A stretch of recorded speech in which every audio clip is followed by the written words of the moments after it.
Hello, it's Phil at digitaldjtips.com. Today I have the Cerwin Vega P1500X powered PA speaker to give you a review of.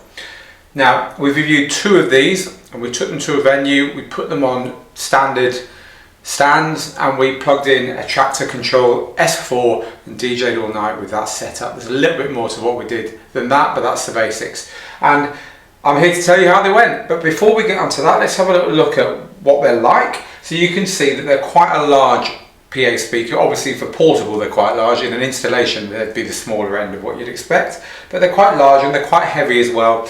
They're very well built, solid rubber feet, solid grille on the front covering the two speakers here, and there's ports on the front as well, and big rubber handles on the side and on the top, which make them reasonably easy to carry. One person can carry one of these quite comfortably, and they're wedge shaped as well. If I turn one of these around, you'll see that they're wedge shaped, so they can be used as a monitor as well. You could have them as a floor monitor on stage, and they've also got all the connections for hanging them if you did want to use them as installation speakers in a small venue or something like that. We're looking at these from the point of view of the mobile DJ or the DJ who owns his or her own gear. From that point of view, the bigger end of what you generally see out there. Now, there's no magic cure for sound quality. Bigger and better built means better sound quality. And bigger cabinets like these are going to sound better than the small ones that kind of all fold up and you can carry with one hand. So what you lose in practicality, if you like, in a little bit of extra muscle weight in carrying this around is made up for big style in the sound quality. I'll move on to the sound quality in a bit, but first I want to show you the back of the unit. So here we have a fan to cool the Class D amplifier. This is of course a powered speaker, and the in for the mains electricity and the on-off button and the fuse. So working up, this area here is where the sound is controlled. And this is a rudimentary mixer.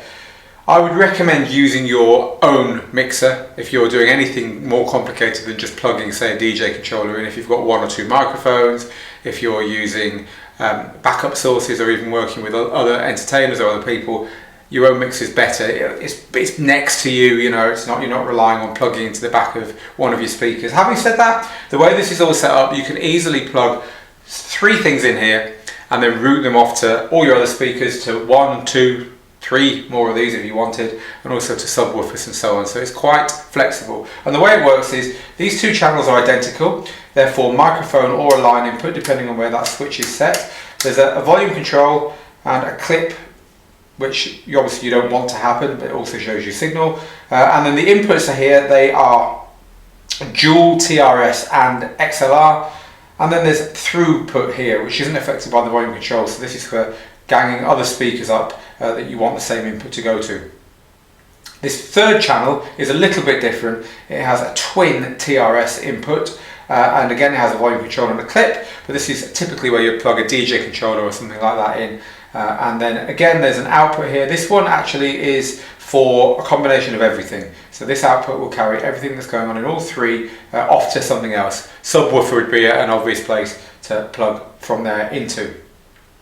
Down the far right hand side, the switches are enhanced EQ. This kind of knocks a bit of the mid-range out of the EQ and gives you kind of a fuller sound. It's one to experiment with, especially if you're just playing music on it.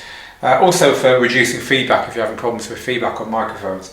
This is the Vega bass boost. It does actually make a noticeable boost to the bass. Useful if you haven't got a subwoofer and you're not really driving it.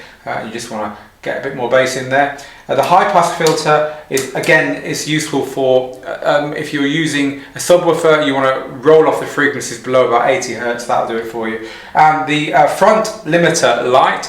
This is a little light on the front of the unit which just lights up if the limiter has kicked in, so that you know if the speakers that are facing you, you know that speaker is driving too hard. And then apart from that, there's just a volume control here, a few lights for power and limiter and whether the speaker has clicked off, and then there's also a input for a remote control. I haven't seen the remote control, I'm not sure how that works. So that's the controls on the speaker.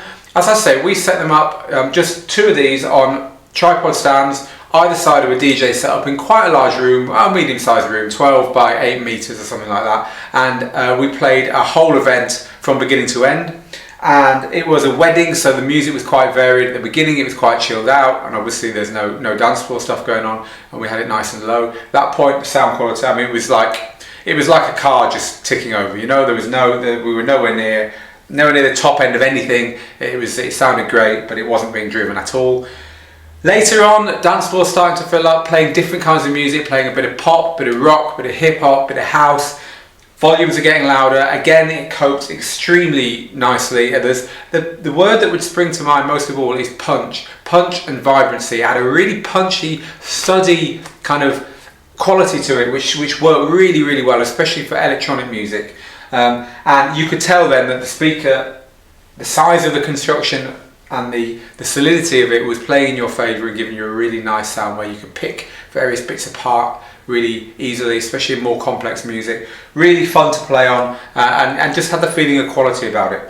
At the very end of the night, we had the dance floor full, and we had everything pumped up as loud as we could get it without clipping into the red. And at that point only did a pair of these start to show that they were reaching their limits. The harshness started to kick in, and some of the definition was lost. Having said that, they still retained the thump on the bass lines and so on the kick drums. It's just that some of the clarity from earlier was starting to go.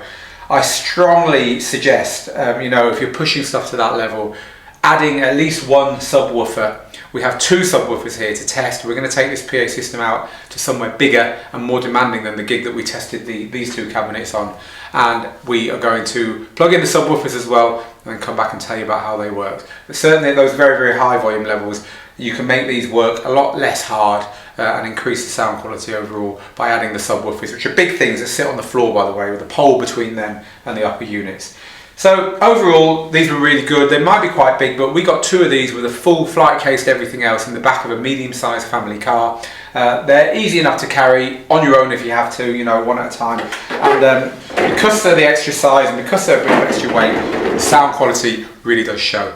So they're about $800 each, which isn't the cheapest, but as I keep coming back to, you're paying for the size, the quality of the build, and the quality of the amplification in there, which just gives you something more than an entry-level PA. So that's the Cerwin Vega, and the full review of these is at digitaldjtips.com.